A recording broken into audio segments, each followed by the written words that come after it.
ভিডিওটা ছিল বছরের প্রথম দিনটা কিভাবে কাটালাম সেটাই এই ভিডিওতে শেয়ার করব।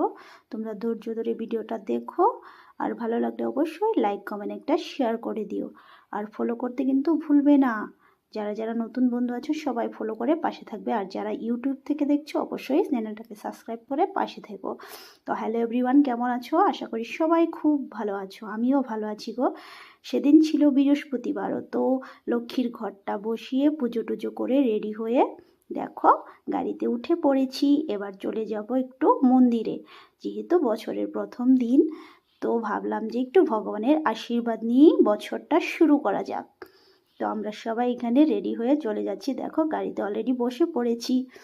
তো আরও যাবে আমার শাশুড়ি মা, আমার দিদিভাই, আরও অনেক যাবে আমাদের পরিবার থেকে। তো আমরা অন্য একটা গাড়ি দিয়ে চলে এসেছি, তারা আসছে আরেকটা গাড়ি করে। তো তাদের জন্য ওয়েট করছি, সবাই একসাথেই মন্দিরে পুজোটা দিতে যাব। তো এদিকে দেখো আমাদের গাড়ি পার্কিং হয়ে গেছে এখানে, আর আমরা এদিকে কাকিমণি কিছু কেনাকাটা করছিল, যে ওয়েট করছি যখন একটু কেনাকাটা করে নিই, তারপর আবার সময় পাওয়া যাবে না, অনেকটাই ভিড় মন্দিরে ছিল যেহেতু প্রথম দিন বছরের। তো সবাই ভাবছে একটু আশীর্বাদ নিয়ে তারপর বছরটা শুরু করা যাক, তার জন্যই এতটা ভিড়। আমি অনেকবার আগেও এসেছি, বাট এত ভিড় দেখিনি, যেমন মানে 1 জানুয়ারিতে দেখলাম। তো সবাই আমরা এসে পড়ছে, দিদিভাইও চলে এসেছে। তো সবাই আমরা দেখো এদিকে বাটা টাটা কিনে চলে গেলাম পুজো করার জন্য।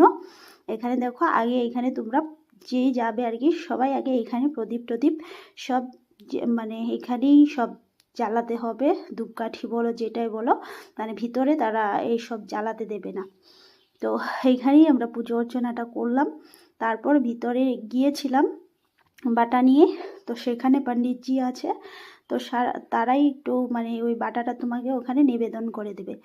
তো দেখো ভিতরে যাচ্ছি আমরা। ভয়েস ওভার করতেও অনেকটা কষ্ট হয়ে যাচ্ছে, তো ভয়েস ওভারের জন্য ভিডিও করা হয় না, মানে অনেক দিন হয়ে গেল, এখন ভিডিওটা শেয়ার করছি। তো দেখতেই পারলে কতটা ভিড়। তো এখানে লাইনও ধরতে হয়েছিল, অনেক লম্বা লাইন। তো দেখো এই ভিতরে চলে এসেছি, একটা সকালবেলা রিল আপলোড করেছিলাম, সেখানে দেখিয়েছি তোমাদের। তো দেখো এই ভিতরটা। তো যাই হোক পুজো টুজো করা হলো, তারপর আমরা চলে গেলাম নিচে, সেখানে প্রসাদ দেওয়া হচ্ছে।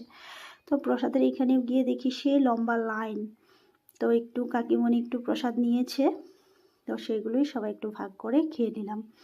তারপর খিদেও পেয়ে গেছিলো, তারপর চলে গেলাম আমরা একটা রেস্তোরাঁতে। তো এখানে গিয়ে দেখি